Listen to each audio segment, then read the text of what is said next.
Hello everyone, welcome back to our channel English माध्यम के platform पे मैं हूँ आपकी एडुकेटर प्रियंका ठाकुर और हम सॉल्व कर रहे हैं editorial based practice exercise. Start करते हैं आज का session with thought of the day, that is concentrate all your thoughts upon the work in hand. यानी कि अपने सारे के सारे विचारों को जो आप काम कर रहे हैं उसी के ऊपर केंद्रित रखिए। चाहे विचार हो गए इन द सेंस कि आपकी सारी 5 सेंसेस को, चाहे वो टच हो गया, सी हो गया, हेयर हो गया, स्पीक हो गया, स्मेल हो गया, आपकी सारी 5 सेंसेस को आप इसी के ऊपर केंद्रित रखिए जो भी काम आपके हाथ में है। क्योंकि आपने अक्सर देखा होगा हम बाहर धूप में 40 डिग्री, 45 डिग्री, 48 डिग्री, कितना भी डिग्री टेम्परेचर हो, हाई टेम्परेचर हो, हम घूमते हैं धूप में, हम जलते तो नहीं उससे। लेकिन अगर वही हम किसी लेंस के नीचे खड़े हो जाएं, या फिर आपने कभी देखा होगा पेपर को माइक्रोस्कोपिक लेंस से बर्न कर दिया जाता है। क्यों? क्योंकि वो सारी जो रेज हैं, इस तरीके का लेंस होता है, वो सारी रेज इधर से आती हैं, ठीक है, और सबका फिर फोकस जो है एक ही पॉइंट के ऊपर केंद्रित हो जाता है। इस पॉइंट के ऊपर यहाँ पे लग जाती है, पेपर रखो तो यहाँ पे क्या लग जाती है, आग लग जाती है, ठीक है, वो फायर प्रज्वलित हो जाती है। तो इस चीज़ का ध्यान रखिए कि आपके सारे विचार जब आप एक ही जगह केंद्रित करेंगे, अपनी सारी एनर्जी आप एक ही जगह केंद्रित करेंगे तो आप सफल ज़रूर होंगे।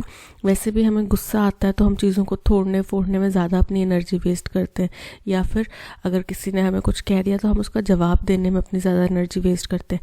बेहतर ये नहीं होगा कि हम उस एनर्जी को डाइवर्ट करें, चैनल करें ऐसी दिशा में जो हमें एक बेहतर इंसान बनाए, जिससे कि उस व्यक्ति को जो भी हमारे बारे में कुछ गलत सलत बोल रहा है उसको अपने आप जवाब मिल जाएगा, ठीक है। तो आपको अपनी वो एनर्जी चैनल करनी है सही दिशा में, ठीक है। अपने थॉट्स को, अपने सेंसेस को, अपने विचारों को, सबको एक जगह पे केंद्रित करना है, एक जगह पे डाइवर्ट करना है, जो कि आपको सही दिशा लेकर जाएगा, जो कि आपको आगे बढ़ने में मदद करेगा। इसी बात को ध्यान में रखते हुए हम भी स्टार्ट करते हैं रीडिंग कॉम्प्रिहेंशन और practice exercise for SSC CGL 2024। Finance Minister Nirmala Sitharaman's interim budget day speech reiterated। Finance minister कौन है हमारे? निर्मला सीतारमन। उन्होंने इंटरिम बजट, आपको पता चल गया होगा कि इंटरिम बजट क्या होता है। इंटरिम बजट होता है जो एक शॉर्ट टर्म पीरियड का बजट होता है, जो बेसिकली इलेक्शन से पहले का होता है कि अभी आगे आने वाले समय में इलेक्शंस है, तो हम जब तक इलेक्शंस होके नई सरकार चुन के वो पदभार नहीं संभालते तब तक के लिए हम इस बजट के अकॉर्डिंग ये साल में काम करेंगे, ठीक है। तो वो टेम्पररी पीरियड के लिए होता है बजट। तो इंटरिम बजट जिस दिन उन्होंने प्रेजेंट किया तो उसके भाषण में उन्होंने रीट्रेड यानी कि दोबारा से दोहराया। किस चीज़ को दोहराया? A plan by Prime Minister Narendra Modi to supply power to 1 crore households in the country using rooftop solar panels। कि नरेंद्र मोदी का एक प्लान है, जो हमारे प्राइम मिनिस्टर भी हैं, उनका एक प्लान है कि वो देश के 1 करोड़ घरों में, पूरे देश के 1 करोड़ घरों में क्या करें, रूफटॉप सोलर पैनल्स की मदद से एनर्जी सप्लाई करें। अब देखो ये कितना अच्छा इनिशिएटिव है। मुझे इनकी बाकी पॉलिसीज़ के बारे में तो मैं ज़्यादा नहीं कहूँगी, बट ये मेरे को जो इनका विजन है ये बहुत अच्छा लग रहा है। बिकॉज आपको पता है COP 27 वगैरह जो हमारे कॉन्फ्रेंस ऑफ पार्टीज़ और एनवायरनमेंट के कंसर्न है, उसमें सबसे बड़ा हाथ जो है वो एनर्जी जनरेशन का है, जिसमें कोल इस्तेमाल किया जाता है, जिसको कि ग्लासगो वाले जो COP मीटिंग हुई थी उसमें सबसे बड़ा कल्प्रिट कोल को माना गया था डेवलप्ड कंट्रीज द्वारा। तो कोल की मदद से एनर्जी जनरेट की जाती है। तो अगर हम एक रिन्यूएबल एनर्जी सोर्स हर एक घर के अंदर एनर्जी प्रोवाइड करने के लिए ढूंढ लें तो हमें इतना कोल कंजम्पशन करना ही नहीं पड़ेगा। दूसरी चीज़, ये सोलर पैनल्स जो है हमारा इलेक्ट्रिसिटी डिपेंडेंसी जो है पावर हाउसेस के ऊपर वो थोड़ा कम कर देंगे, ठीक है। मेन मुद्दा यही है कि कोल का कंजम्पशन कम हो जाएगा। तो ये बहुत अच्छा एक इनिशिएटिव है, बहुत अच्छा एक विजन है, अगर ये इम्प्लीमेंट सही से होता है तो। This would help households save 15,000 annually, the minister claimed. तो निर्मला सीतारमन ने ये क्लेम करा, उन्होंने ये चीज़ दावा करा कि इससे क्या होगा, घरों को, जो प्रत्येक घर इसको रूफटॉप को लगाएगा सोलर पैनल को, उसको एनुअली सालाना 15,000 रुपये की बचत होगी। कैसे होगी? बिजली के बिल की वजह से।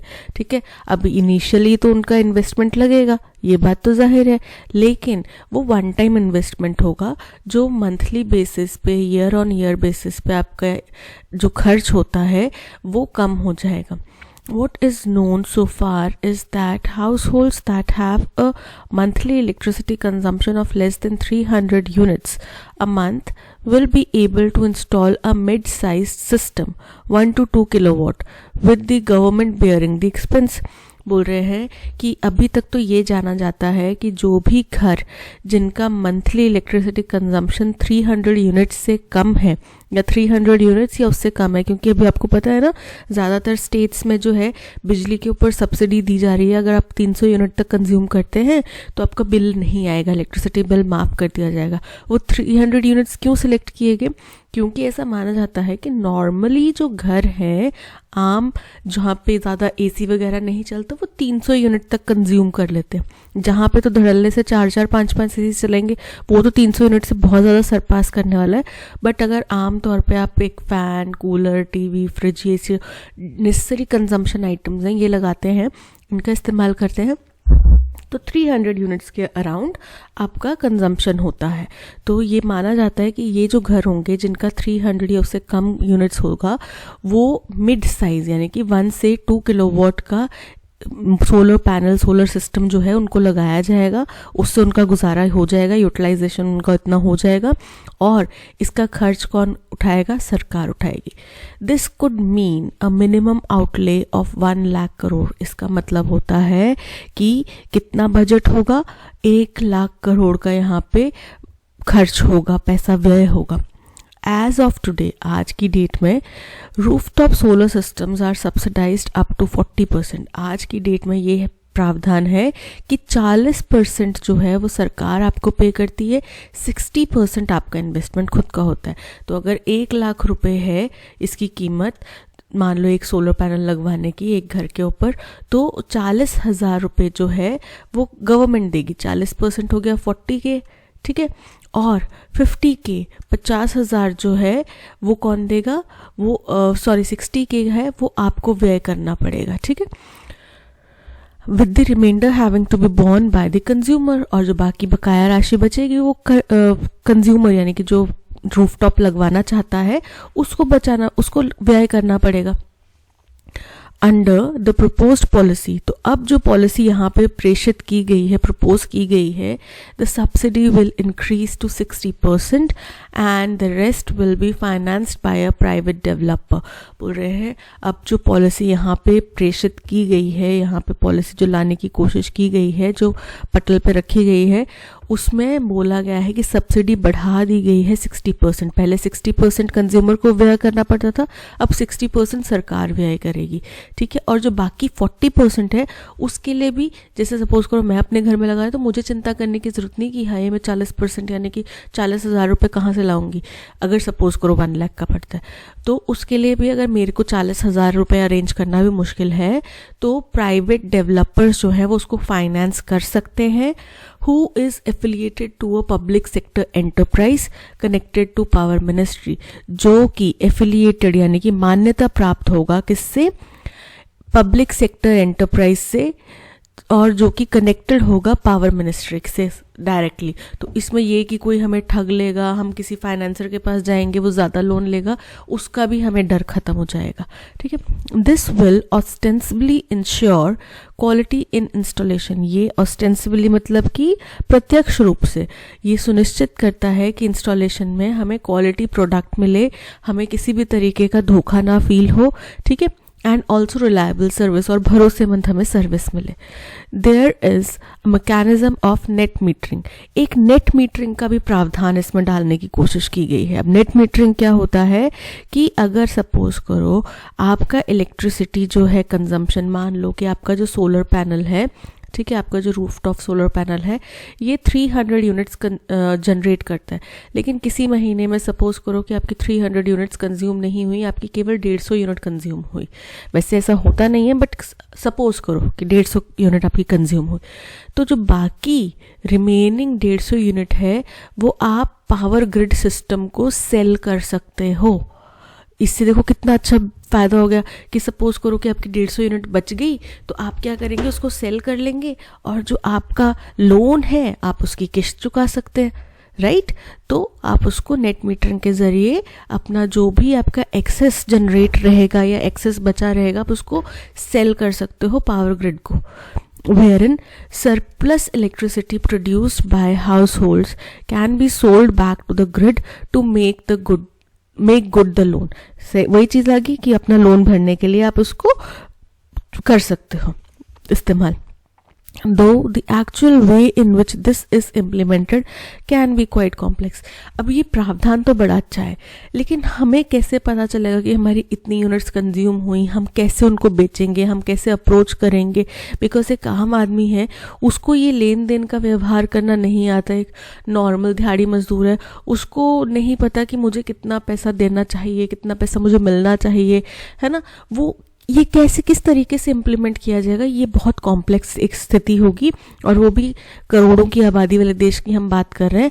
तो पावर ग्रिड को एक एक व्यक्ति से जब खरीदनी पड़ेगी तो उनको भी प्रॉब्लम होएगी, ठीक है। तो कॉम्प्लेक्स है ये मेथड अच्छा है, विचार बहुत अच्छा है, लेकिन इसका इम्प्लीमेंटेशन उतना ही ज़्यादा जटिल है। A monthly consumption of 300 units is paltry in houses where air conditioners and heaters are a given। बोल रहे हैं कि 300 यूनिट तो कुछ भी नहीं है उन घरों में जहाँ पे एक एयर कंडीशनर या रूम हीटर वगैरह लगे हुए हैं। उन घरों में 300 यूनिट तो कुछ भी नहीं है, उनका कंजम्पशन इससे ज़्यादा हो जाएगा। are given but by national standards is a significant metric of consumption। लेकिन हिंदुस्तान के नेशनल स्टैंडर्ड्स के अकॉर्डिंग 300 यूनिट जो है एक बहुत महत्वपूर्ण कंजम्पशन का मीट्रिक है। मीट्रिक मतलब क्या होता है, जिस तरीके से आप मापते हैं, मापदंड है, ठीक है। तो वो एक मापदंड है बहुत महत्वपूर्ण 300 यूनिट। लेकिन अगर हम ये एज्यूम करें कि किसी घर में एयर कंडीशनर और हीटर इस्तेमाल किया जाता है, चाहे गीज़र इस्तेमाल किया जाता है, रॉड इस्तेमाल की जाती है, तो वहाँ पे तो 300 यूनिट आराम से कंज्यूम हो जाएगा। तो मतलब ज़्यादातर घरों को ये जो सेलिंग वाला जो प्रावधान है ना कि आप पावर ग्रिड को वापस सेल कर सकते हो सकता है वो उसका इस्तेमाल ना कर पाए। ये हो सकता है कि उनको और ज़्यादा जो है इलेक्ट्रिसिटी लेनी पड़े, ठीक है। About 80% to 85% of 25 crore to 30 crore households in India use between 100 units and 120 units of power a month on average। बोल रहे हैं कि अगर हम एक महीने में 80 से एक महीने का एवरेज निकाले तो हिंदुस्तान में 25 करोड़ से 30 करोड़ लोग का, यानी कि 80 से 85% जो हिंदुस्तानी लोग हैं उनका जो इलेक्ट्रिसिटी कंजम्पशन होता है वो 100 यूनिट से 120 यूनिट्स के बीच में होता है। मंथली एवरेज निकाल रहे हैं, ठीक है।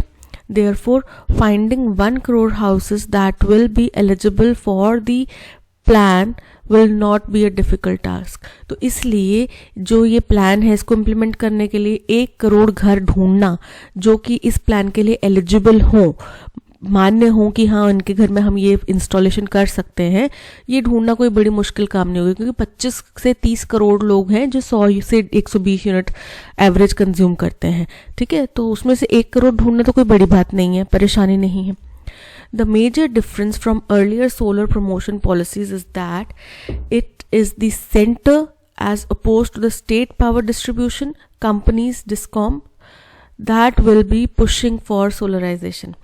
अब एक और जो मेजर डिफरेंस है वो ये है, ये जो अभी वाला जो सोलर प्रमोशन पॉलिसी हम चला रहे हैं इसमें एक और डिफरेंस ये है कि इस बार जो केंद्र सरकार है वो सोलराइजेशन को प्रमोट कर रही है, वो सोलराइजेशन का जोर दे रही है, बजाय कि जो पहले होता था कि स्टेट पावर डिस्ट्रीब्यूशन कंपनीज जो होती हैं, स्टेट मतलब कि जो अलग अलग डिफरेंट स्टेट है, बिहार का होगा अपना पावर कॉरपोरेशन, कुछ कंपनी होगी, हिमाचल का अपना होगा, ठीक है, पंजाब का अपना होगा, तो जो स्टेट डिस्कॉम्स हैं वो नहीं प्रमोट कर रहे, वो नहीं आपको प्रेरित कर रहे कि भाई आप सोलराइजेशन करो।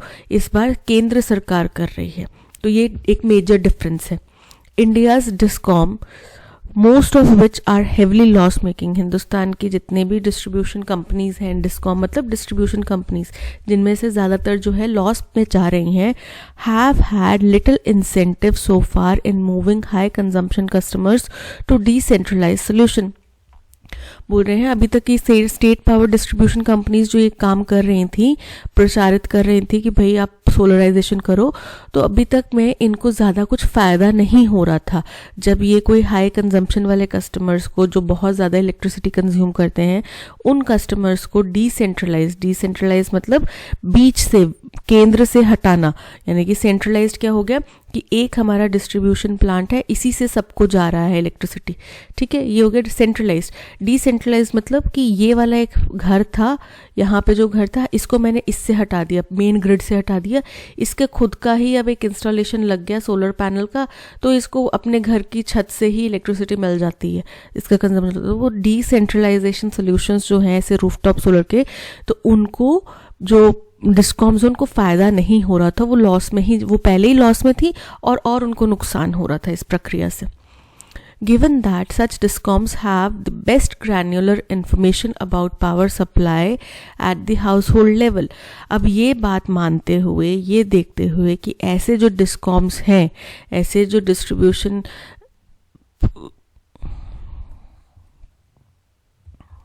कंपनीज हैं, उनके पास ग्रैनुलर मतलब बहुत डिटेल्ड बारीक इन्फॉर्मेशन होगी पावर सप्लाई की हाउस होल्ड लेवल पर, कि किस घर में कितनी यूनिट्स कंज्यूम होती हैं, कहाँ कहाँ पे घर में हम लगा सकते हैं। इन पावर सिस्टम्स के, इन पावर कंपनीज के पास में ज़रूर इसकी इन्फॉर्मेशन होगी, डिटेल्ड इन्फॉर्मेशन होगी। By passing them will not be a successful strategy. तो अब अगर हम सोच रहे हैं कि केवल केंद्र सरकार ये काम करेगी, इन पावर ग्रिड्स को बाईपास करके डायरेक्टली हाउसेस को वो सोलर रूफटॉप लगा देंगे, तो ये अच्छी स्ट्रैटेजी नहीं होगी। हमें इनको भी केंद्र में लेना होगा, इनके साथ में लिंक होके इंटीग्रेट करके हमें काम करना पड़ेगा, तो इसका इम्प्लीमेंटेशन और बेहतर हो सकता है, ठीक है। The center's push to give visibility to a Hitharto-Lagarde program is welcome. Hitharto मतलब सुस्त और Lagarde मतलब कि Lagarde मतलब सुस्त और Hitharto मतलब अब तक जो सुस्त है। तो जो सेंटर का एक और पुश है मतलब जोर दे रहा है कि क्या किया जाए, जो ये ऑलरेडी इतना धीरा सुस्त सा प्रोग्राम है, इसको और गति प्रोवाइड की जाए, इसको विजिबिलिटी दी जाए, ये स्वागत करने योग्य है। यानी कि ये जो उन्होंने स्टेप दिखाया अभी तक कि 60% हम देंगे, उसके बाद में आपको लोन प्रोवाइड करा दिया जाएगा, उसके बाद में हम इतना परसेंट कुछ अच्छा करेंगे, ऐसे जो भी उनकी प्लानिंग है, ये अच्छा एक कदम है। After all, the move towards decarbonized power will be half-hearted if it does not involve households. जाहिर तरह से बात है कि हमें डिकार्बनाइज करना है। हिंदुस्तान का टारगेट है 2050 तक 0% या नियरली 0% पर लेकर आना है कार्बन जो एमिशन होता है उसको। तो अगर हमें ये चीज़ करनी है तो ये आधा अधूरा, हाफ हार्टेड काम होगा, आधा अधूरा काम होगा अगर हम इसके अंदर हर एक घर को शामिल नहीं करते हैं। तो जाहिर सी बात है, अगर घरों को हम इसमें शामिल नहीं करेंगे, हम ये नहीं सोचेंगे कि उनका इलेक्ट्रिसिटी कंजम्पशन जो है वो भी इसके ऊपर डिपेंड करेगा, उनकी इलेक्ट्रिसिटी कंजम्पशन की वजह से भी कार्बनाइजेशन होगा, कार्बन जो है एमिट होगा, तो वो सोलर प्लांट, जो पावर प्लांट्स हैं कोल से चलने वाले, वो चलते रहेंगे। और फिर कैसे करोगे आप डिकार्बनाइज, कैसे करोगे आप? केवल इंडस्ट्रीज को बंद करके तो नहीं कर सकते ना डिकार्बनाइज। आपको, हमारी 100 करोड़ से भी ज़्यादा की आबादी है, हमें उन घरों को भी देखना पड़ेगा ना कि ये लोगों को जो एनर्जी आ रही है वो कहाँ से आ रही है। So far only 12 gigawatt out of an intended 40 gigawatt of rooftop solar panels has been installed. बोल रहे हैं अब तक केवल 12 गीगावाट के जो सोलर रूफटॉप पैनल्स लगाए गए हैं, जो कि हमारा टारगेट कितना था 40 गीगावाट का था, उसमें से केवल 12 गीगावाट के ही लगाए गए हैं solar rooftop panels. Here 2. Household rooftops account for only 2.7 gigawatt with the rest being commercial or building units. बोल रहे हैं इसके अंदर भी हमने रूफटॉप का प्लान बनाया था कि 40 गीगावाट हमें चाहिए, उसमें 12 गीगावाट लगा है. इसमें भी जो घरों के अंदर लगा है ना, घरों के ऊपर छतों के ऊपर लगा है, वो केवल 2.7 गीगावाट है. बाकी जो है वो किसी कमर्शियल बिल्डिंग के ऊपर, किसी ऑफिस स्पेस के ऊपर, किसी फैक्ट्री के ऊपर, छोटा कुछ बिल्डिंग है, रेजिडेंशियल बिल्डिंग है चाहे, उसके ऊपर छोटे पैमाने पे जो भी कमर्शियल बिल्डिंग्स हैं उनके ऊपर लगा है. यानी कि हम हाउसेस को कनेक्ट करने में भी बहुत पीछे हैं. The center's move can thus galvanize a subsidiary domestic industry of solar panels. तो इसलिए अब ये जो सेंटर का मूव है ये क्या कर सकता है, गैल्वनाइज, प्रेरित कर सकता है किस चीज़ के लिए, कि एक सब्सिडरी डोमेस्टिक इंडस्ट्री चल पड़े सोलर पैनल्स की. सोलर पैनल की एक डोमेस्टिक इंडस्ट्री जो है, हमारी घरेलू इंडस्ट्री है, वो सब्सिडरी के तौर पे चल पड़े, यानी कि सहायक के तौर पे चल पड़े. The subsidies will not be available for imported panels. और ये जो सब्सिडीज़ है ये imported, अगर बाहर से आप मंगवा रहे हैं पैनल्स तो उनके ऊपर लागू नहीं होंगी. and must be tweaked in a way to be more accommodative of to states.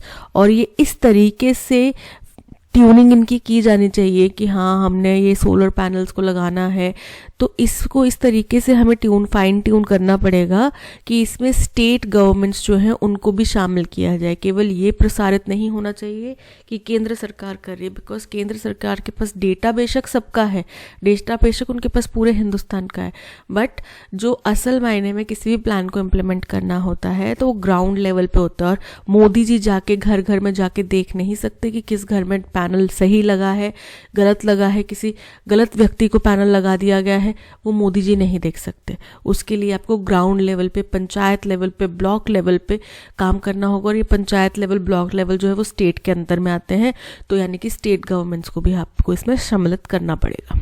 Else there is a real risk that much of the challenges that have impeded previous initiatives will resurface. तो लेकिन अगर ऐसा नहीं होता है, अगर हम states को नहीं शामिल करते हैं तो ये बड़ा क्या रिस्क पैदा हो जाएगा, जो कि एक बहुत बड़ा चैलेंज भी होगा. जो अभी तक के जितने भी प्रीवियस हमारे इनिशिएटिव्स रहे हैं, फिर पिछले जो भी हमने कोशिशें करी हैं, उनमें जो बाधाएं आई हैं वो इसमें भी आ सकती हैं, वो इसमें भी खड़ी हो सकती हैं. अगर हम देखो, कोई भी प्लान है वो टीम वर्क के साथ में काम करता है. कोई एक व्यक्ति खड़ा हो जाए कि मैंने किया, ऐसा नहीं होता.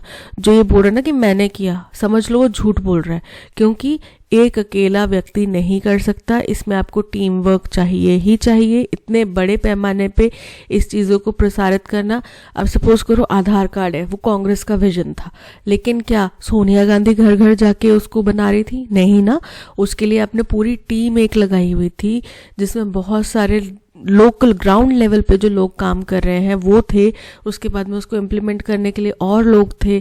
सही से काम हो रहा नहीं हो रहा ये देखने के लिए जो हमारे इतने सारे आधार्स को लिंक किया गया पैन कार्ड के साथ में, आपके बैंक अकाउंट्स के साथ में, क्या ये कोई एक सीनियर पदाधिकारी काम कर रहा था? नहीं ना. ग्राउंड लेवल पे जो बैंक्स हैं वो अपना काम कर रहे थे, जो छोटे छोटे ई मित्र केंद्र हैं, लोक मित्र केंद्र हैं, वो अपना काम कर रहे थे. ठीक है, तो इसमें कोई ये कह दे कि भाई मैंने किया is not a right approach, और ऐसे आप जो पिछले इनिशिएटिव्स में समस्या आई थी वो फिर से खड़ी हो जाएंगी. तो ये था पैसेज. आई होप आपको समझ में आया होगा क्लियरली. अब चलते हैं क्वेश्चन नंबर 1 की तरफ. क्वेश्चन नंबर 1 कह रहा है, what are the key financial aspects of government's rooftop solar panel plan as described in the passage. तो फाइनेंसेस को ये किस तरीके से डिफाइन करता है, ये जो पूरा प्लान है सोलर पैनल लगाने का, ये फाइनेंसेस को लेके क्या कहता है? फाइनेंसेस को लेके कहता है कि जिन घरों में 300 यूनिट कंज्यूम की जाएगी 60% गवर्नमेंट देगी, 40% जो है वो फाइनेंसर से फाइनेंस करवाया जाएगा. ये बोला जा रहा है. The government's plan to supply power to 1 crore households using rooftop solar panels with the entire expense borne by the government. कि पूरा खर्च जो है सरकार उठाएगी. तो ऐसा नहीं है, पूरा खर्च सरकार नहीं उठाएगी, 60% सरकार उठाएगी. ये गलत हो जाता है statement. Households with a monthly electricity consumption of less than 300 units can install a system with 40% subsidy, the remaining financed by the consumer. तो बाकी जो है कंज्यूमर द्वारा, ये पहले का प्रावधान था कि पहले 40% जो है सरकार दे रही थी और बाकी कंज्यूमर को देना पड़ रहा था, ये अभी का नहीं है, ठीक है। The government's plan includes increasing the subsidy to 60% for households with a monthly electricity consumption of less than 300 units. Correct है ये कि 60% जो है सरकार देगी, बशर्ते उनका मंथली जो इलेक्ट्रिसिटी कंजम्पशन है वो 300 यूनिट से कम होना चाहिए.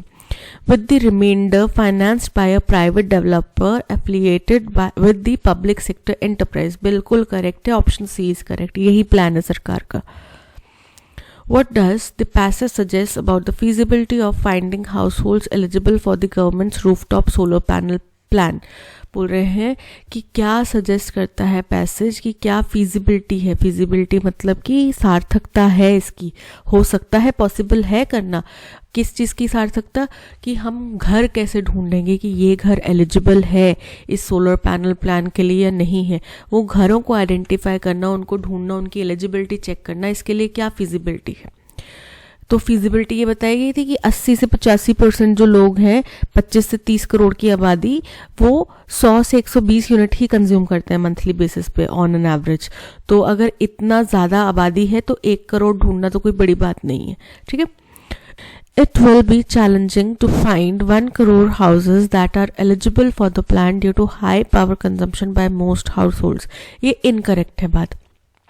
The eligibility criteria are so stringent that fewer than 5% of the households will qualify for the solar panel plan. कि ये इतने कठोर इसके नियम हैं, प्रावधान हैं, तो इसलिए केवल 5% से भी कम जो घर हैं वो इनके लिए अप्लाई कर पाएंगे, क्वालिफाई कर पाएंगे. इनकरेक्ट है. Finding 1 crore houses that will be eligible for the plan is feasible, as 80% to 85% of 25 crore to 30 crore households in India use between 100 units and 120 units of power a month. बिल्कुल correct है, option C is correct. What is the tone of the passage regarding the government's rooftop solar panel plan? तो उन्होंने पूरे plan को detail में explain किया है, यानी कि आपको इन्फॉर्मेशन प्रदान करी है. कुछ भी पॉजिटिव नहीं बताया, कुछ भी नेगेटिव नहीं बताया, कुछ पॉइंट्स पॉजिटिव बताए कि अच्छा इनिशिएटिव है और अगर हम डीकार्बनाइज करना चाहते हैं तो घरों को इंक्लूड करना ज़रूरी था. ऊपर से उनने कुछ आशंका भी जताई, यानी कि न्यूट्रल था. दोनों उनने पहलू डिस्कस कर लिए कि भाई हमें ये करना ज़रूरी है और अगर हम ये नहीं करते हैं तो क्या हो सकता है. तो अगर हम स्टेट्स को इंक्लूड नहीं करते हैं, स्टेट गवर्नमेंट्स को, तो चैलेंजेस खड़े हो सकते हैं, ये भी उन्होंने बता दिया. स्केप्टिकल एंड क्रिटिकल, क्रिटिकल नहीं है, इनकरेक्ट है. एंथुजियास्टिक एंड ऑप्टिमिस्टिक, तो ऐसा कुछ उनको एनर्जेटिक, अरे वाह मोदी सरकार ने तो बस इस वक्त तो उन्होंने इतना अच्छा लेकर आया कि पूछो ही मत, ऐसा कुछ नहीं किया उन्होंने. Neutral and informative, option C is correct. शांत थे, न्यूट्रल थे, दोनों हुआ तो भी, नहीं हुआ तो भी. क्या इसमें चैलेंजेस आ सकते हैं, क्या इसमें अच्छे हमें सहायता मिल सकती है, सारी इन डिटेल उन्होंने स्टडी बता दी, ठीक है. So neutral and informative is correct. What is the main theme of the passage? The financial burden of solar energy on households. तो सोलर एनर्जी का घरों के ऊपर फाइनेंशियल बर्डन जो पड़ेगा उसके ऊपर चर्चा करी है, उसके ऊपर चर्चा नहीं करी है. फाइनेंशियल बर्डन तो 60% सरकार वहन कर रही है, 40% आपको फाइनेंस करवा दिया जाएगा और थोड़ा थोड़ा करके लोन चुका देने में तो किसी को परेशानी होगी नहीं, ठीक है. तो वो उनने फाइनेंशियल बर्डन तो सारा सुलझा लिया, तरीका बता दिया. The technical complexities of installing rooftop solar panels, तो हमने टेक्निकलिटी तो कहीं भी डिस्कस नहीं करी है, इनकरेक्ट है. The governmental shift in strategy towards solar energy implementation, जो सरकार की स्ट्रैटेजी में चेंज आया है, परिवर्तन आया है, उसके बारे में चर्चा करी है. बिल्कुल सही है, उसी के बारे में चर्चा करी है, option C is correct. Based on the passage, what can be inferred about the potential challenges faced by the center's push for solarization? कि पैसेज के अनुसार क्या कहा जा सकता है, क्या समझा जा सकता है कि कौन से पोटेंशियल चैलेंजेस हैं वो केंद्र के ऊपर आ सकते हैं, केंद्र के सामने आ सकते हैं अगर केंद्र सरकार ही इन सोलराइजेशन को पुश करेगी, आगे प्रचार प्रसार करेगी। तो देखो चैलेंजेस ये आ सकते हैं कि जो स्टेट गवर्नमेंट्स हैं, स्टेट डिस्कॉम्स हैं, उनके पास में ज़्यादा क्लियर कट डिटेल है कि भाई कौन से घर में कितनी यूनिट्स कंज्यूम होती हैं, कहाँ से कहाँ आता है। सरकार के पास ये डेटा नहीं है, सेंट्रल गवर्नमेंट के पास ये डेटा नहीं है, ठीक है। उसके बाद में ये चीज़ आइडेंटिफाई करना, इनका सही तरीके से इस्तेमाल हो, सही तरीके से इंस्टॉलेशन हो, ये केंद्र के अकेले का बस की बात नहीं है, इसमें उनको स्टेट गवर्नमेंट्स को भी इंक्लूड करना पड़ेगा। The central push is unlikely to face significant challenges, कि उनको कोई चैलेंजेस आएंगे ही नहीं, इनकरेक्ट है, यहीं पर ये स्टेटमेंट इनकरेक्ट हो जाता है, उनको चैलेंजेस तो आएंगे ही आएंगे। The central initiative may encounter obstacles similar to past initiatives if it fails to consider and integrate the role of state power distribution companies effectively. बिल्कुल करेक्ट है कि अगर स्टेट पावर डिस्ट्रीब्यूशन कंपनीज का role उनको सही से इस्तेमाल नहीं किया जाएगा, उनको इसके अंदर इंक्लूड नहीं किया जाएगा, तो चैलेंजेस आ सकते हैं। ऐसा नहीं कि ज़रूरी आएंगे ही, बट आ सकते हैं, ठीक है। पॉसिबिलिटी है कि आए, क्योंकि इनके पास में ज़्यादा क्लियर कट डेटा है, सेंट्रल गवर्नमेंट के पास में क्लियर कट डेटा नहीं है। The lack of household level solar panel installation suggests that the central initiative has already failed to address the core issues of solarization. ये incorrect statement है। The challenges faced by center are primarily due to reluctance of foreign manufacturers. बोल रहे हैं कि जो घरों के ऊपर कम सोलर पैनल्स लगे हैं, जो हमने बोला था ना कि 40 गीगावाट का हमारा टारगेट था, जिसमें से केवल 12 गीगावाट हमें इंस्टॉल करा है, उसमें से भी इस 12 में से भी केवल 2 गीगावाट है जो घरों के ऊपर लगा है। बाकी जो 10 गीगावाट है वो बिल्डिंग्स के ऊपर, कोई कमर्शियल बिल्डिंग है उसके ऊपर लगा हुआ है। तो यानी कि क्योंकि घरों के ऊपर हम अपना टारगेटेड प्लान जो है इम्प्लीमेंट करने में विफल हुए हैं, वो सजेस्ट करता है कि हम बहुत बुरी तरीके से विफल हुए हैं सोलराइजेशन के कोर इशू को समझने में। मुख्य जो अहम जो इशू है, मसला है कि क्यों घर नहीं लगा पा रहे। 40% आप सब्सिडी दे रहे हो, 60% हमें वहन करना है। अब आप जिन घरों को टारगेट कर रहे हो वो भी छोटे गरीब घर हैं, ठीक है, तो वो नहीं दे पाएंगे। 60,000 रुपये देना भी उनके लिए मुश्किल है। अगर सपोज करो 1 लाख का लगता है, वैसे 1 लाख का नहीं लगता, ज़्यादा का लगेगा, बट 60,000 देना भी उनके लिए मुश्किल काम है। तो आप टारगेट जिस तरीके से कर रहे हैं वो आपकी टारगेटिंग गलत है। ऊपर से आपके पास शायद हो सकता है कि क्लियर डेटा ना हो, आपने स्टेट गवर्नमेंट को नहीं इंक्लूड करा, इसमें स्टेट डिस्कॉम्स को नहीं इंक्लूड करा, तो आपके पास हो सकता है डेटा की अवेलेबिलिटी कम हो, है ना।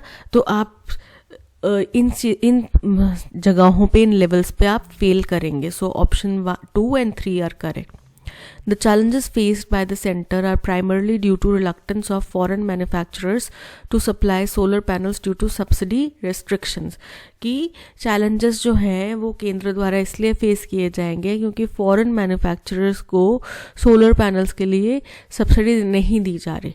तो ऐसा नहीं है, इस वजह से नहीं चैलेंजेस फेस किए जाएंगे। अगर हम अपने देश में इंडिजिनस और अपने देश में बिल्ट सोलर पैनल्स को अगर ज़्यादा हम सब्सिडी देंगे तो इससे फ़ायदा ये भी होगा कि हमारे देश में एक और बड़ी इंडस्ट्री सेटअप हो सकती है जिसके अंदर जॉब जनरेशन हो सकता है। तो ये कोई चैलेंज नहीं है कि फॉरेन इन्वेस्टमेंट, फॉरेन कंपनीज को हम नहीं दे रहे सब्सिडी, इसलिए हमारे को चैलेंज फेस करना पड़ रहा है, ऐसा नहीं है।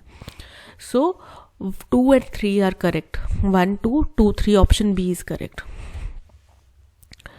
Select the correct conclusion based on the meaning of the underlined idiom.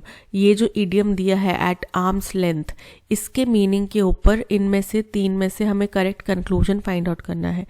It should be one's avowed policy to keep the flatterers at arm's length. Avowed का मतलब क्या होता है? दृढ़ता से कुछ स्वीकार करना। तो ये किसी भी इंसान की खुद की मर्जी होनी चाहिए कि वो अपने दुश्मनों को, फ्लैटरर्स कौन होते हैं? मक्खन लगाने वाले जो लोग होते हैं, है ना, उनको एट आर्म्स लेंथ, उनको अपने से दूर रखे, ठीक है।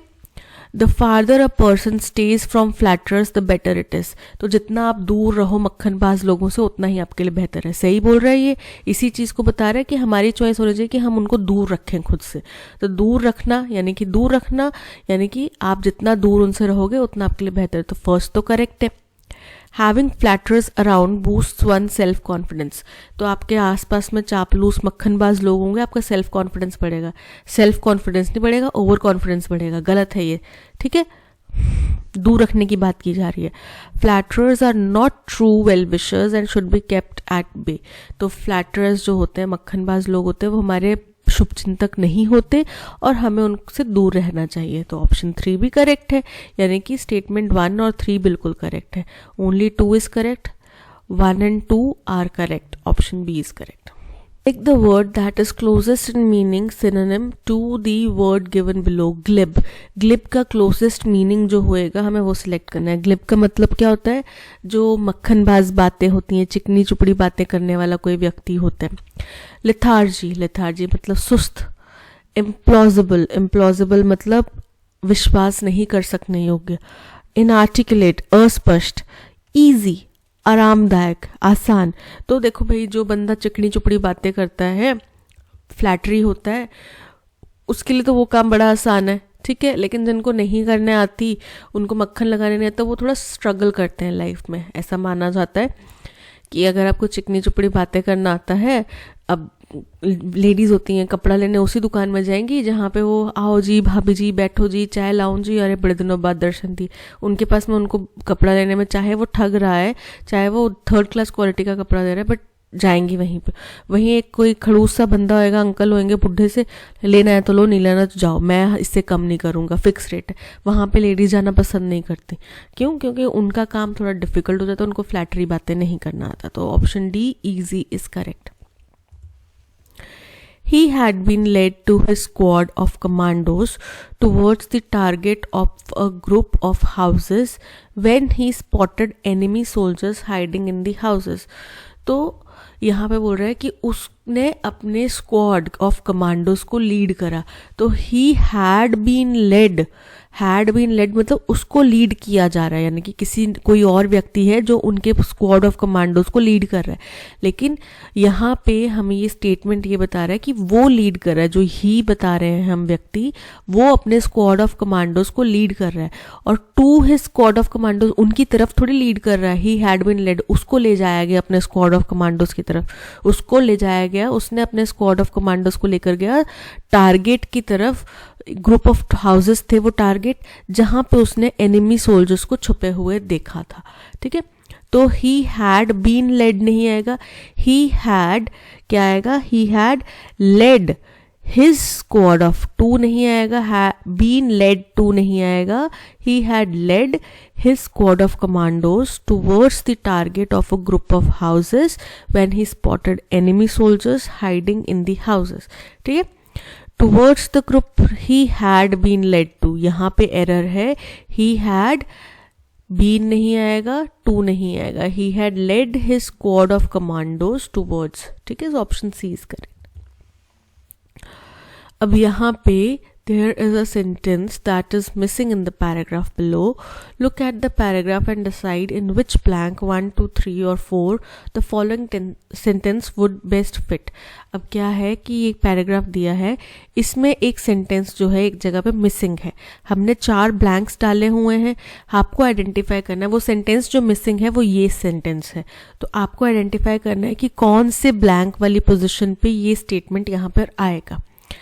It is also necessary to consider more meaningful aspects of literacy if we are to complete the transition we are in.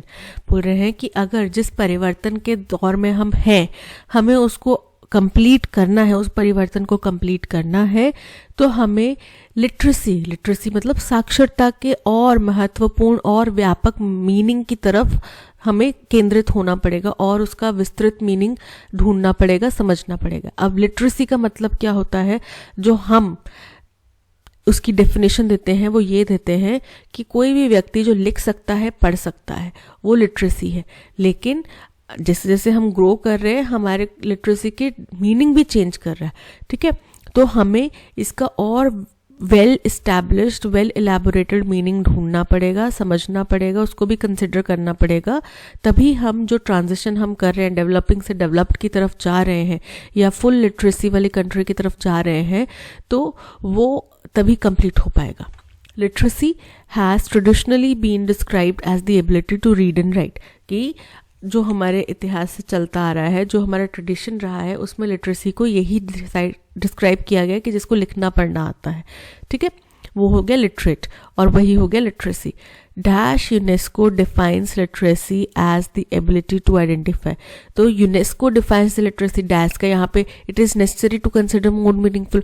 पहले इसका मीनिंग तो बताओ, कौन क्या करता है, कहाँ कहाँ क्या इसको डिफाइन किया गया, पहले वो तो बताएं, तो यहाँ पे फिट नहीं बैठ रहा। UNESCO defines literacy as the ability to identify, understand, interpret, create, communicate, commute, and use printed and written materials associated with varying context। बोल रहे हैं कि यूनेस्को जो है वो लिटरेसी को डिफाइन करता है कि आपके अंदर जो एबिलिटी है, काबिलियत है, क्षमता है किसी चीज़ को आइडेंटिफाई, पहचानने की, अंडरस्टैंड, समझने की, इंटरप्रेट, मतलब निकालने की, क्रिएट, बनाने की, कम्युनिकेट, कह सकने की, अपने विचार बात दूसरे तक पहुंचाने की, कंप्यूट, कैलकुलेट करने की, एंड यूज़, और इस्तेमाल करने की, कोई भी प्रिंटेड या रिटन मटेरियल हो किसी भी कंटेक्स्ट से जुड़ा हुआ, उसको समझने सुनने की क्षमता जो है उसको लिटरेसी बोलते हैं। Literacy involves enabling individuals to achieve their goals, तो देखो इस कंटेक्स्ट में और इसके बाद में लिटरेसी जो है उसमें इंडिविजुअल शामिल होते हैं अपने गोल्स को अचीव करने के लिए, तो दोनों के बीच में कोई भी हमें मिसिंग स्टेटमेंट नहीं मिल रहा। लिटरेसी जो है वो इंडिविजुअल्स को शामिल करती है जिनको अपने गोल्स अचीव करने होते हैं, to develop their knowledge and potential, जिससे कि वो अपना ज्ञान और अपना क्षमता जो है वो बढ़ा सकें, डेवलप कर सकें, and to participate fully in their community and wider society, और अपने समाज में, अपने आस पास के समाज में, देश में अपना हाथ, अपना भागीदारी दे सकें। It is no longer sufficient to consider whether a student can read and write, तो अब इतना काफ़ी नहीं है कि क्या एक स्टूडेंट लिख पढ़ सकता है, अब यहाँ के बाद में हमें दिख रहा है, बल्कि क्या ज़रूरी है, इट इज़ ऑल्सो नेसेसरी कि हम उसका और मीनिंगफुल एस्पेक्ट्स जो हैं, मीनिंगफुल जो मीनिंग्स हैं, उसके और ज़्यादा विस्तृत मीनिंग्स हैं, उनको भी कंसिडर करें अगर हमें ये ट्रांजिशन कंप्लीट करना है। तो यानी कि 4 जो ब्लैंक है उसमें जो है ये स्टेटमेंट आएगा, तो ब्लैंक नंबर 1 में नहीं आएगा, blank number 4 option B is correct. Select the most appropriate meaning of the given proverb from the options. अब प्रोवर्ब गिवन है, people who live in glass houses should not throw stones, कि जिनके खुद के घर शीशे के हों उनको दूसरों के ऊपर कीचड़ पत्थर नहीं फेंकना चाहिए, राइट। इसका मतलब क्या हुआ कि अगर आप खुद गलत कर रहे हैं तो आप दूसरे को ब्लेम मत कीजिए, दूसरे को क्रिटिसाइज मत कीजिए, ठीक है। आप खुद भी गलती कर रहे हैं तो आप दूसरे को, आपको क्रिटिसाइज करने का कोई अधिकार नहीं है, राइट। तो इसका स्टेटमेंट क्या होगा answer, don't criticize someone if you are not perfect either, don't be a hypocrite. बिल्कुल करेक्ट है कि आप दूसरे को ब्लेम मत कीजिए जब आप खुद परफेक्ट नहीं हैं, तो आप हिपोक्रेट मत बनिए। हिपोक्रेसी की भी सीमा होती है, आप खुद के लिए अलग मापदंड और दूसरे के लिए अलग मापदंड नहीं रखिए। So option A is correct. Some parts of a sentence have been jumbled, ठीक है, and labelled PQRS। Select the option that gives the correct sequence. Parajumble का क्वेश्चन है, ओपनिंग स्टेटमेंट और क्लोजिंग स्टेटमेंट दिया गया है, इसी के बीच में PQRS को हमें करेक्ट फॉर्म में लिखना है। जेन गोडॉल अ रेनाउंड प्रिमेटोलॉजिस्ट। प्रिमेटोलॉजिस्ट क्या होता है, प्रिमेटोलॉजिस्ट एक ऐसा व्यक्ति होता है जो प्रिमेट्स होते हैं जो इंटेलिजेंट मैमल्स होते हैं, जिसमें कि एप्स, मंकीज, डॉल्फिन्स, ह्यूमंस ये सब शामिल होते हैं, तो इनकी स्टडी करता है। तो वो एक जेन गोडॉल जो है वो एक रेनाउंड मतलब बहुत प्रख्यात विख्यात प्रिमेटोलॉजिस्ट थे और कंजर्वेशनिस्ट थे। कंजर्वेशनिस्ट वो लोग होते हैं जो नेचुरल रिसोर्सेज को, नेचुरल हैबिटेट्स को, एनिमल्स को, इनको बचाने की बात करते हैं। ग्रेटा थनबर्ग का नाम सबको पता है ना। तो ये लोग क्या होते हैं, conservationist. Was born on April 3, 1934 in London, England. इनका जन्म हुआ था 3 अप्रैल 1934 को लंदन में। लंदन कहाँ है, इंग्लैंड में, ठीक है। अब हम समझ पा रहे हैं कि यहाँ पे जेन गोडॉल के जीवन के बारे में, उनके कुछ चीज़ों के बारे में हमारे से बात की जा रही है। She spend several years living among chimpanzees, उन्होंने बहुत सारे साल चिंपैंजीज के बीच में रहकर बिताए हैं, observing their behaviour and documenting social structures, जिसमें उन्होंने उनके व्यवहार को ऑब्जर्व करा और वो किस तरीके से अपने सोसाइटी में, अपने समाज में रहते हैं, घुलते मिलते हैं, उस चीज़ों को उन्होंने डॉक्यूमेंट करा मतलब नोट डाउन करा, लिखा उन्होंने, ठीक है। Inspired by Goodall's work, many conservationists today continue to advocate for the protection of endangered species and their habitats. तो गुडॉल के काम से इंस्पायर्ड होके प्रेरणा लेके कई सारे कंजर्वेशनिस्ट हैं आज के दिन में जो एडवोकेट करते हैं, प्रचारित करते हैं। किस चीज़ का प्रचार करते हैं कि जो भी एंडेंजर्ड स्पीशीज़ हैं, एंडेंजर्ड मतलब खतरे में जो स्पीशीज़ हैं, जो ख़त्म होने की, विलुप्ति की कगार पर स्पीशीज़ हैं, उनको बचाया जाए, उनके हैबिटेट्स को, उनके रहने के घर को बचाया जाए, ठीक है। अब रहने का घर मतलब ये नहीं कि जो उन्होंने घोंसला बनाया उसको बचाएं। सपोज करो कोई बर्ड है जो एक्सटिंक्ट होने की कगार पे है, उसके घोंसले को बचाए। नेचुरल हैबिटेट मतलब जिस एनवायरनमेंट में वो पनपते हैं, हर एक चीज़ को जीने के लिए एनवायरनमेंट चाहिए। जो पोलर बियर्स हैं, वो पोलर बियर्स जो है वो नॉर्थ पोल में ही रहेंगे, वो बर्फीले इलाकों में ही रहेंगे। उसको आप जाके अफ्रीका में के जंगलों में छोड़ दो, वो मर जाएंगे, सर्वाइव नहीं कर पाएंगे, क्योंकि वो उनकी हैबिटेट नहीं है, वो उनका वो जगह नहीं है जहाँ पे वो पनप सकते हैं, ठीक है, तो वो मर जाएंगे। तो उनकी नेचुरल हैबिटेट को बचाया जाए। Goodall's groundbreaking research on chimpanzees in Gombe Stream National Park, Tanzania, challenged existing scientific norms and expanded our understanding of primates. तो गुडॉल की ग्राउंड ब्रेकिंग जो बहुत ऐतिहासिक एक रिसर्च थी चिंपैंजीज के ऊपर, कहाँ पे, गॉम्बे स्ट्रीम नेशनल पार्क में, और ये कहाँ पर है, तंजानिया में। इसने क्या किया, जो इस वक्त की करंट में चलने वाले साइंटिफिक नॉर्म्स, नियम, कायदे कानून हैं, उनको चैलेंज करा और समझ को, किसकी समझ को, हमारी समझ को, कि प्रिमेट्स जो हमारे जैसे ही इंसानों के जैसे इंटेलिजेंट जो जानवर हैं, उनकी समझ को और विस्तृत करा। In 1977, Goodall established the Jane Goodall Institute dedicated to wildlife research. 1977 में गुडॉल ने जेन गुडॉल इंस्टीट्यूट बनाया, जिसमें कि वाइल्ड, जो कि डेडिकेटेड था, दिया गया था किसके लिए, केंद्रित था वाइल्ड लाइफ रिसर्च के लिए, कंजर्वेशन के लिए एंड कम्युनिटी डेवलपमेंट के लिए। Jane Goodall's contribution to primatology have left a lasting impact on scientific community and conservation efforts worldwide. कि इनके जो efforts थे, उन्होंने बहुत ज़्यादा lasting effects जो हैं वो प्रभाव डाले किसके ऊपर, scientific community के ऊपर और conservation efforts के ऊपर दुनिया भर में। अब देखो, सबसे पहला जो हमारा स्टेटमेंट है, यहाँ पे उनके जन्म के बारे में बताया गया। अब ये क्या कर रही थी, इन्होंने बहुत सारा समय जो है चिंपैंजीज के साथ में रहकर बिताया, जिसमें उनके बिहेवियर को, उनके सोशल स्ट्रक्चर को उन्हें समझा। पी हमारा होगा फर्स्ट स्टेटमेंट। इसके बाद में आएगा सोशल स्ट्रक्चर और इसको समझा।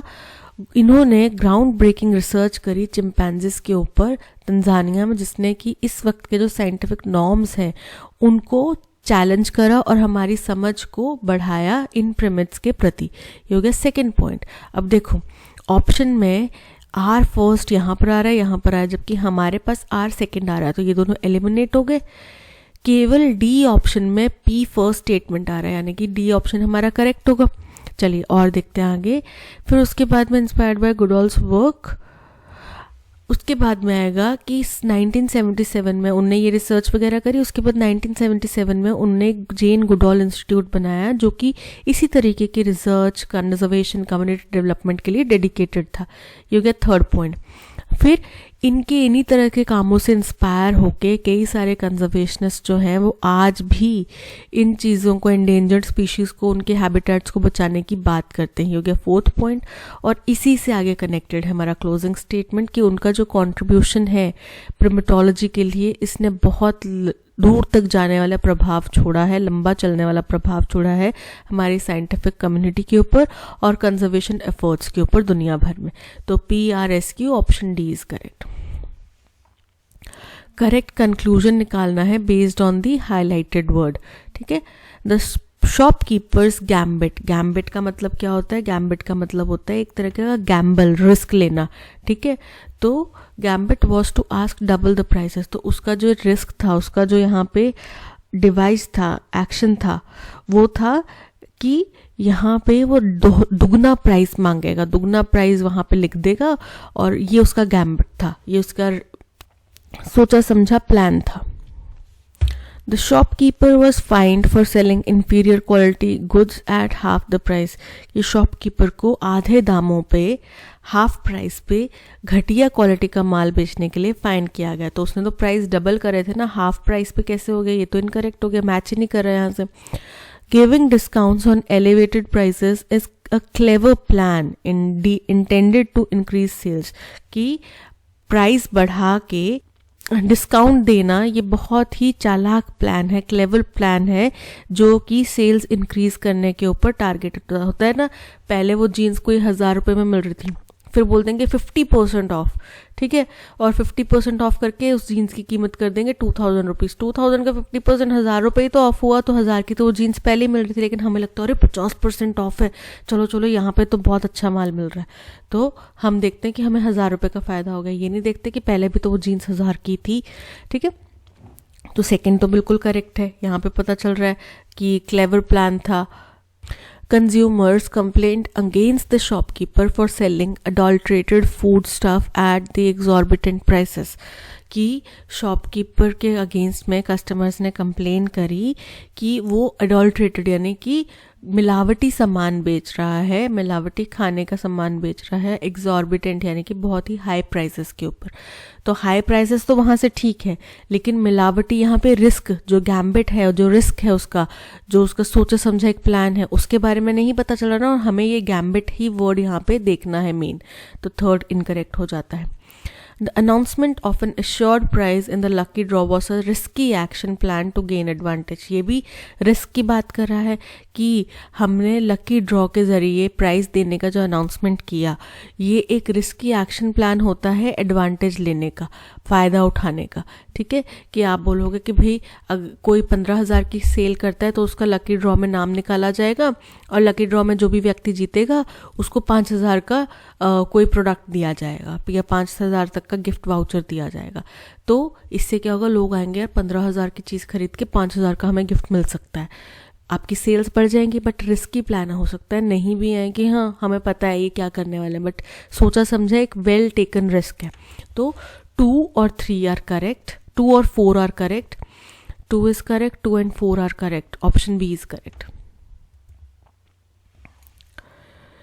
करेक्ट कंक्लूजन निकालना है अगेन अंडरलाइंड वर्ड के बेसिस पे। His false acquisitions caused indignation all around. Indignation मतलब गुस्सा, आक्रोश, क्रोध। तो हमें बेसिकली क्रोध जिस स्टेटमेंट में निकल कर आया ना, कि गुस्सा निकल कर आया, हमें वो स्टेटमेंट ढूंढनी है। The indigenous population has suffered profound injustice.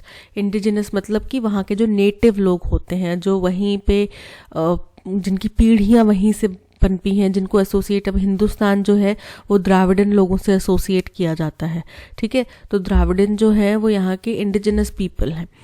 तो जो इंडिजिनस लोग हैं, पॉपुलेशन है, उनके ऊपर बहुत ज़्यादा ज़ातियाँ की गई हैं। तो यहाँ पे कोई गुस्से वाला बात तो नहीं आ रही, भाव नहीं आ रहा।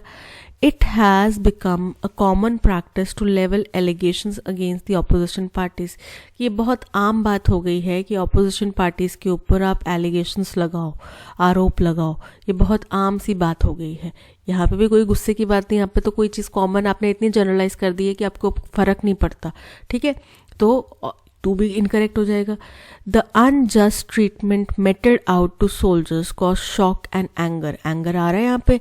जो अनजस्ट, बड़ा ही अनजस्ट क्या होता है, अनफेयर ट्रीटमेंट जो सोल्जर्स के साथ में किया गया, इसकी वजह से जनता में, सोल्जर्स में गुस्सा था, आक्रोश था, ठीक है। वो शॉक में भी थे और आक्रोश में भी थे। थर्ड बिल्कुल करेक्ट है। He has fallen into the death trap and is going through a phase of depression. कि वो कर्ज के जाल में फंस गया और अब वो डिप्रेशन से जूझ रहा है। तो यहाँ पे भी कुछ गुस्से की बात नहीं आ रही। सो केवल option 3, only 2, only 3 is option D is correct. अब यहाँ पे 2 इस साइड में फ्रेज दिए गए हैं, ठीक है, और इस साइड में 1 वर्ड सब्स्टिट्यूट दिया गया है। हमें बताना है कि इनको मैच करना है।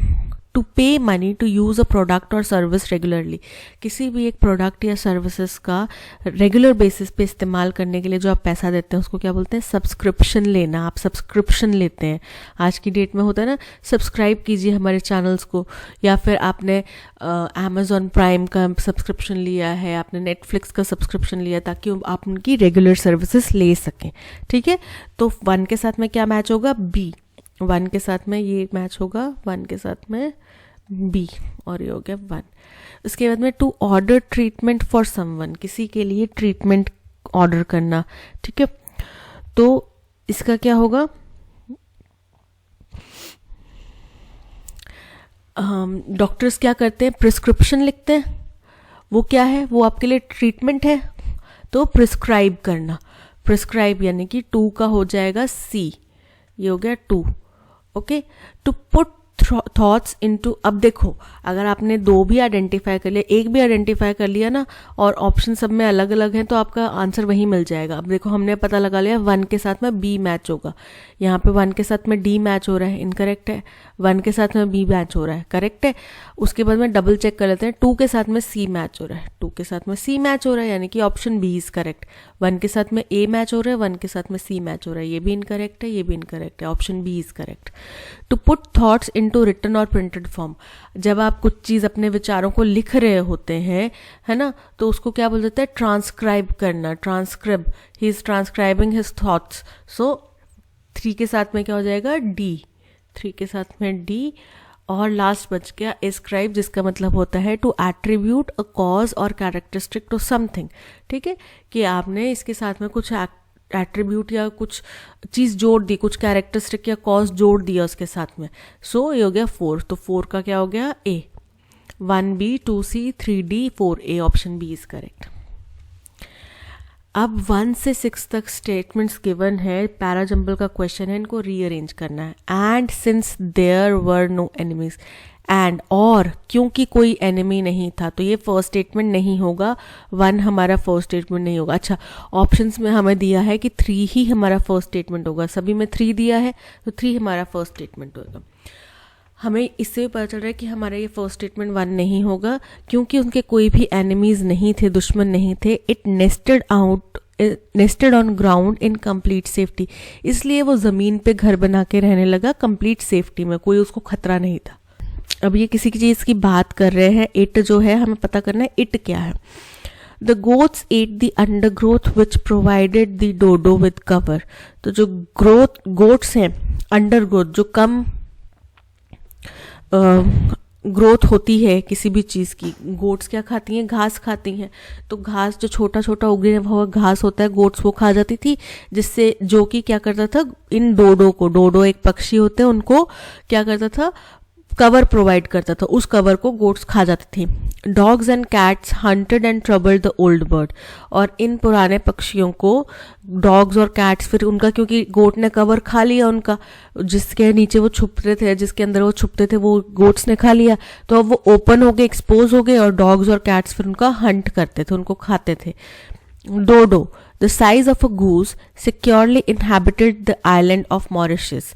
पूरे डोडो जो कि एक गूस के आकार का पक्षी है, वो सिक्योरली, बड़े आराम से मॉरिशस के आइलैंड में इनहैबिटेड यानी कि रहता था। The pigs and rats were not far behind who devoured the eggs and young ones. 3 हमारा फर्स्ट स्टेटमेंट है। गोट्स ने अब not far behind यानी कि पीछे नहीं रहे, नॉट फार बिहाइंड यानी कि पीछे नहीं रहे, यानी कि पहले गोट्स ने उनका कवर खा लिया, फिर उसके बाद में डॉग्स और कैट्स ने उनको हंट किया, और उसके बाद में पिग्स और रैट्स जो हैं वो पीछे नहीं रहे, वो भी उनके एग्स को, उनके छोटे छोटे बच्चों को, चूज़ों को खाने लगे। फिनिशिंग ऑफ द फीस्ट, जो कि इस दावत का आनंद उठाने में का मतलब जो दावत थी उसका एंड जो प्रोसेस था वो इन्होंने कर दिया। तो हमें समझ में आ रहा है कि 2 के बाद में 4 स्टेटमेंट आएगा। 3 हमारा फर्स्ट स्टेटमेंट है और 2 के बाद में 4 स्टेटमेंट आएगा। यहाँ पे 2 के बाद में 4 आ रहा है, यहाँ पे 2 के बाद में 4 आ रहा है, यहाँ पे 2 के बाद में 5 आ रहा है, इनकरेक्ट है। यहाँ पे 2 के बाद में 4 आ रहा है, ठीक है। अब हमारे ऑप्शन 3 बच गए। अब चलो देखते हैं। This bird had lost its power of flight since there were no enemies in the island to fly from. अब ये जो पक्षी है इसने अपनी उड़ने की क्षमता खो दी, क्योंकि इस आइलैंड के ऊपर इसका ऐसा कोई भी दुश्मन नहीं था जिससे बच के इसको भागना पड़े, उड़ना पड़े। ठीक है, तो हम डोडो को ही आगे डिस्क्राइब कर रहे हैं कि डोडो कैसा पक्षी है, राइट। तो 3 हमारा फर्स्ट स्टेटमेंट, 5 हमारा सेकंड स्टेटमेंट की क्यों हम इस पक्षी की चर्चा कर रहे हैं। फिर उसके बाद में अब क्योंकि कोई दुश्मन नहीं था, and since there were no enemies, तो इसलिए वो जमीन पे ही घोंसला बना के रह रही थी। 3, 5, 1 ये हो गया हमारा थर्ड पॉइंट। अब 3, 5, 1 यहाँ पर आ रहा है, यहाँ पे 3, 5, 6 आ रहा है, इनकरेक्ट है। यहाँ पे 3, 6 आ रहा है, इनकरेक्ट है। 3, 5, 1, 6, 2, 4 ऑप्शन ए इज करेक्ट। उसके बाद में then man discovered the dodo's paradise in around 1507 and with him came his familiars dogs, cats, pigs, goats and rats. बोल रहे हैं फिर क्या हुआ, वो जमीन पे घोंसला बना के रहने लगे आराम से, शांति से। लेकिन 1507 के आसपास में इंसान ने, ह्यूमन ने इन पक्षियों का जो आशियाना है, इन पक्षियों का जो जन्नत है वो डिस्कवर कर ली। उनको पता चल गया कि ये पक्षी ज़मीन पे रहते हैं, और जैसे इंसान आएगा तो इंसान के साथ में कुत्ता, बिल्ली, सुअर, गोट, रैट ये तो आएंगे ही आएंगे। ठीक है, तो ये आगे, और फिर उन्होंने क्या किया वो हमें ऊपर पढ़ लिया हमने। तो 3, 5, 1, 6, 2, 4 हमारा करेक्ट ऑप्शन है। Make no bones about, make no bones about का हमें ईडियम, ये ईडियम है, इसका मतलब बताना है कि कोई भी डाउट नहीं रखना, कोई भी एकदम निश्चित होना किसी चीज के बारे में, कोई भी डाउट नहीं होना मन में। Someone who is unpredictable and can cause damage if not kept in check. कोई ऐसा व्यक्ति जो अनप्रिडिक्टेबल है, यानी कि वो किसी भी क्षण कुछ भी कर सकता है और वो हमें नुकसान भी पहुंचा सकता है अगर हम उसके ऊपर निगरानी ना रखें तो ये इनकरेक्ट है। Eventually after long period of time, कि अंततः बड़े लंबे समय बाद, इनकरेक्ट है। To state a fact so there are no doubts और ऑब्जेक्शंस, एक कोई तथ्य बताना ताकि कोई भी डाउट या ऑब्जेक्शन ना रह जाए। ठीक है, so option C is correct. Not willing to accept the ideas of others, incorrect. Malign, malign का हमें सिनोनिम बताना है। मेलाइन का मतलब क्या होता है, दुर्भावनापूर्ण, शत्रुतापूर्ण, आप किसी अच्छी नीयत से नहीं कर रहे। ठीक है, तो इसका क्लोजेस्ट मीनिंग ईविल, ईविल भी गलत, हार्मफुल, दुर्भावनापूर्ण। रैडिकल, रैडिकल मतलब क्रांतिकारी। निहिलिस्टिक, निहिलिस्टिक का मतलब होता है निराशावादी। और इंसर्जेंट, इंसर्जेंट का मतलब होता है विद्रोही। तो यहाँ पे option A evil is correct. A graduate of the University of Cincinnati, Stewart holds a bachelor's degree in German studies and a MBA in finance and international businesses. अब जहाँ पे एरर है वो फाइंड आउट करना है। अब Stewart कोई व्यक्ति है, वो सिंसिनाटी यूनिवर्सिटी से उसने ग्रेजुएशन करी है। ठीक है, उसके पास में जर्मन स्टडीज़ में बैचलर की डिग्री है और MBA finance and international business में MBA किया है। तो एम, ए, हमें वॉवल साउंड्स पता है, अ, ई, आई, ओ, यू, ये क्या है वॉवल साउंड है। तो एम, ये वॉवल साउंड आ रहा है, तो यहाँ पे MBA की बजाय क्या है, एन MBA इन फाइनेंस। तो एरर कहाँ है, ऑप्शन सी, एन MBA होना चाहिए। Which of the following statements correctly use the idiom kicked up a row by substituting the underlined words? तो kicked up a row का मतलब होता है गुस्से की, आक्रोश की शुरुआत कर देना, कुछ कंफ्यूजन, गड़बड़ मचा देना। ठीक है, बवाल मचा देना, ये हो गया। अब यहाँ पे हर एक स्टेटमेंट में आप देख रहे हो कुछ वर्ड्स जो हैं अंडरलाइंड हैं, हमें रिप्लेस करके देखना है कि यहाँ पे क्या kicked up a row fit बैठता है। Even if we are not able to help our friends, we should not treat them coldly and formally. अगर हम अपने दोस्तों की मदद ना भी कर पाएं तो भी हमें उनको दुर्भावनापूर्ण, यानी कि ऐसे नहीं देखना चाहिए कि हाँ हमारे किसी काम का नहीं यार, इसके ये कहाँ से आ गया, ऐसे नहीं देखना चाहिए। तो यहाँ पे किक्ड अप हो, यानी कि बवाल खड़ा करना तो फिट नहीं बैठ रहा। The machine operated created a big फस, उसने बवाल खड़ा कर दिया, तो किक्ड अप हो करेक्ट है। When he was admonished for not following the instructions correctly, जब उसको admonish यानी कि चेतावनी दी गई कि आप भी इंस्ट्रक्शंस अच्छे से फॉलो नहीं कर रहे हैं, तो उसने बवाल खड़ा कर दिया। यहाँ पे बिल्कुल करेक्ट बैठ रहा है, option B is correct. Success is important but not by restoring to unfair means. सफलता महत्वपूर्ण है लेकिन गलत तरीकों से पाई गई सफलता महत्वपूर्ण नहीं है, वो गलत तरीके से पाई गई सफलता के मायने नहीं है। 12th फेल देखी है ना, चीटिंग करके पास हो रहे थे, फिर उनको समझ में आया कि नहीं गलत कर रहे हैं तो फेल हो गए, और फिर उसके बाद वो मेहनत करके पास हुए, तो उसी सफलता के मायने हैं। नहीं तो आप चीटिंग करके पास हुए जा रहे हैं तो आपको तो कुछ नहीं आ रहा। सो यहाँ पे ये बिल्कुल करेक्ट है, यहाँ पे किक्ड अप और ओ फिट नहीं बैठ रहा। The brothers have been running around, running around मतलब इधर उधर भटक रहे थे, ever since they had a dispute over there land, यानी कि जब से उनकी ज़मीन के ऊपर विवाद हुआ तब से वो इधर उधर भटक रहे थे, यानी कि हर तरफ हाथ पैर मारे थे कि वो विवाद सुलझ जाए। सो यहाँ पे भी किक्ड अप और ओ फिट नहीं बैठ रहा। सो ऑप्शन बी जो है, statement B, option C is correct. Opposite meaning बताना है इनकैंटेशन। इनकैंटेशन मतलब किसी चीज़ का मंत्र जो उच्चारण करते हैं, जादुई मंत्र जो होता है, ठीक है, उसको बोला जाता है इनकैंटेशन। इसका एंटोनिम क्या होगा? रियलिटी। जादुई से अलग क्या होगा? वास्तविकता, reality. Option A is correct. Succession, succession का मतलब होता है उत्तराधिकारी। लिबरल का मतलब होता है उदार। अबंडेंट मतलब बहुत भारी मात्रा में, भरपूर मात्रा में। तो option a reality is correct. She decided to take a break from work while she needed some time to recharge and rejuvenate. बोल रहे हैं उसने डिसाइड किया कि वो काम से थोड़ी देर का ब्रेक लेगी, जबकि उसको चाहिए था टाइम रिचार्ज और रिजुविनेट करने के लिए। तो जबकि आएगा कि बिकॉज उसको टाइम चाहिए था रिचार्ज होने के लिए, तो यहाँ पे व्हाइल की बजाय क्या इस्तेमाल होगा? बिकॉज, क्योंकि उसको टाइम चाहिए था, ना कि जबकि उसको टाइम चाहिए था। क्या आएगा? क्योंकि उसको टाइम चाहिए था रिचार्ज करने के लिए खुद को। सो व्हाइल की बजाय क्या आएगा? Because. Option D is correct. Okay, ये है क्लॉज टेस्ट। यहाँ पे थोड़ा अलग किस्म का एक एक आंसर नहीं देके, एक एक ऑप्शन को डिसाइड नहीं करके हमने एक ही जगह पे सारे ऑप्शन दिए हैं, ठीक है। Like all other good things in this world, जैसे कि दुनिया में बाकी जो भी अच्छी चीज़ें हैं, leisure to can be use properly और डैश थरली। तो प्रॉपरली यानी कि सदुपयोग करो या दुरुपयोग करो, ठीक है।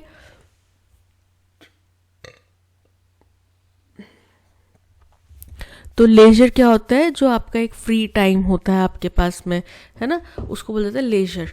तो लेजर टाइम जो भी आपके पास में हो, फ्री टाइम जो भी आप हो, आप उसको या तो सदुपयोग कर सकते हो या दुरुपयोग कर सकते हो। या तो आप उसको सो के या यूट्यूब वीडियोस देख के बिता सकते हो, या उस दौरान में थोड़ा अपने माइंड को रिलैक्स करके, कुछ एक्सरसाइज करके, डीप ब्रीदिंग एक्सरसाइज करके आप इस्तेमाल कर सकते हो, ताकि आपको पढ़ने में ज़्यादा फायदा हो, ठीक है। तो बोल रहे हैं जैसे कि दुनिया में बाकी जितनी भी अच्छी चीज़ें हैं, लेजर भी जो कि एक अच्छी चीज़ है, उसको अगर आप प्रॉपरली यूज़ करो तो अच्छी चीज़ है, अगर नहीं करो तो और डैश थरोली या फिर र्यून इट थरोली या फिर abuse it thoroughly. Most people do not know how to use their leisure simply because they get it so rarely, बहुत मुश्किल से उनको बामुश्किल मिलता है। तो ज़्यादातर लोगों को नहीं पता कि वो अपने लेजर का, फ्री टाइम का कैसे उपयोग करें, क्योंकि उनको मिलता ही नहीं फ्री टाइम, बहुत बामुश्किल उनको फ्री टाइम मिलता है। Some people keep wondering what to do, but by the time they decide या resolve to do something, it has already vanished. कुछ लोगों कई बड़ा लंबा समय लगा देते हैं ये सोचने में कि मैं इस फ्री टाइम से करूं क्या, और जब तक उनको इसका आंसर मिलता है, रेजोल्यूशन मिलता है, तब तक वो समय जा चुका होता है। Others dash around smoking, gossiping, backbiting and tearing reputations to the tiniest bits possible. और बाकी जो दूसरे, वहीं दूसरी तरफ दूसरे लोग जो होते हैं, कुछ लोग वो क्या करते हैं, इस समय का दुरुपयोग करते हैं स्मोक करने में, गपशप मारने में, बैक बाइटिंग यानी कि बैक बिचिंग करने में, बुराई करने में, किसी की पीठ पीछे बुराई करने में, और किसी की छवि धूमिल करने में, जितना हो सके उतना उसकी छवि खराब करने में। Still others engage in dash activities as window shopping, watching senseless movies, playing computer games और chatting on mobile phones। और फिर भी कुछ लोग ऐसे होते हैं जो कुछ दूसरी एक्टिविटीज़ में पार्टिसिपेट करते हैं, जैसे कि विंडो शॉपिंग करना, जाके साइट्स पे देख लिया कि अरे यहाँ पे ये मिल रहा है, ये मिल रहा है, लेना कुछ नहीं है बट देख लिया। कुछ सेंसलेस, बिना मतलब की बकवास सी मूवी देख ली, एक्शन थ्रिलर कुछ भी देख लिया एंटरटेनमेंट के नाम पे, या कुछ कंप्यूटर गेम खेल लिया, या फिर मोबाइल पे किसी से गप्पे मार ली। अब यहाँ पे सबसे पहला है विदर्ड, तो विदर्ड यहाँ पे फिट नहीं बैठ रहा, प्रॉपरली यूज प्रॉपरली और विदर्ड थरोली। फामिश्ड भी फिट नहीं बैठ रहा, वेस्टेड या अब्यूज, वेस्टेड और अब्यूज दोनों सही हैं। तो अब हम आगे देखते हैं। Most people do not know how to use their leisure simply because they get it so readily, उनको बहुत आराम से मिल जाता है, तो रेडिली नहीं आएगा, रेयरली, यानी कि ऑप्शन डी करेक्ट है, अब्यूज्ड और rarely. Some people keep wondering what to do but by the time they resolve to do something, उनको समझ में आता है, वो निश्चित कर पाते हैं कि क्या करना है, it has already vanished. Others dash launch around smoking, gossiping, backbiting and tearing reputation around। ठीक है, कुछ लोग इधर उधर समय वेस्ट करते हैं, कैसे, गपशप मारते हुए, स्मोक करते हुए, दूसरे की सविल धूमिल करते हुए समय आराम से समय बिताते हैं। और बेनफुल, स्टिल अदर्स एंगेज इन बेनफुल, बेनफुल मतलब कि हानिकारक, विनाशकारी या फिर गैर जरूरी एक्टिविटीज में। So option D is correct. Again one word substitution का क्वेश्चन है, मैच करना है हमें। A person who deliberately sets fire to a building, एक ऐसा व्यक्ति जो जानबूझ के किसी बिल्डिंग में आग लगा दे, आगजनी कर दे, उसको बोलते हैं आर्सोनिस्ट। क्या बोलते हैं, आर्सोनिस्ट, यानी कि वन के साथ में मैच हो रहा है C. One who devotes one's life to the welfare of other people, जो दूसरों की भलाई के लिए अपना जीवन त्याग दे, जीवन पूरी उसके ऊपर न्यौछावर कर दे, उसको बोलते हैं अल्ट्रूइस्ट, परोपकारी। तो यही हो गया second A. One who does not believe in the existence of God, atheist, तो ये हो गया D, three D. One who has narrow and prejudiced religious views, जिसके बहुत ही तुच्छ कट्टरपंथी विचार होते हैं, उनको बोलते हैं बिगट। सो यहाँ पे हो गया 4। तो 1C, 2A, 3D, 4B, option A is correct. 4 sentences are given, we'll find the odd sentence out। जो इसमें से odd sentence है ना, उसको हमने निकालना है।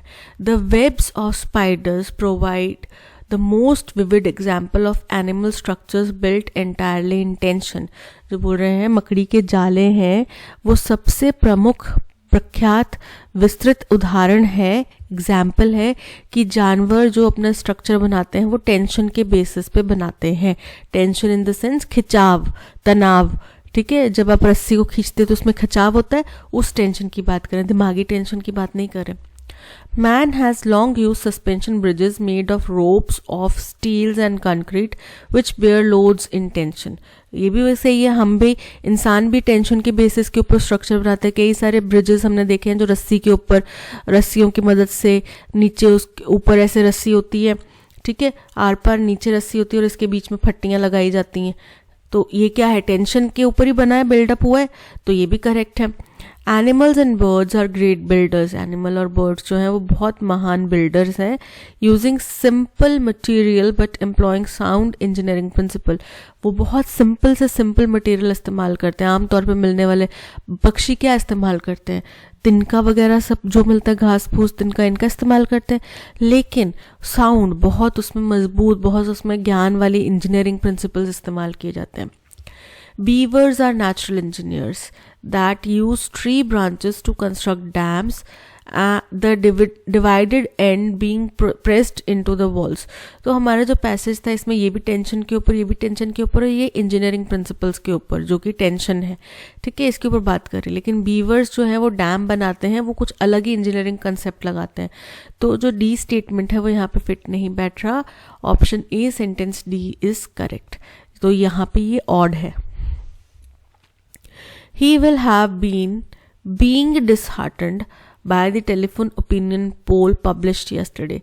He will have been disheartened, हमने बोलना है स्टेटमेंट कि वो बड़ा दुखी हो जाएगा, हो गया था, जो उसने जो कल टेलीफोन ओपिनियन पोल्स आए उसको पढ़ के वो बड़ा दुखी हो गया, निराश हो गया। तो ये हमें फ्यूचर परफेक्ट कंटिन्यूस टेंस में जब हम बात कर रहे हैं तो बीइंग इस्तेमाल नहीं होगा. He will have been disheartened by the telephone opinion poll published yesterday. Being की बजाय simple he will have been. Option A is correct. That's all. आज के सेशन में इतना ही. Thank you so much for watching. PDF आप ज़रूर download कर लीजिएगा टेलीग्राम चैनल से, और डिले होने के लिए लेक्चर के लिए माफ़ी चाहूँगी.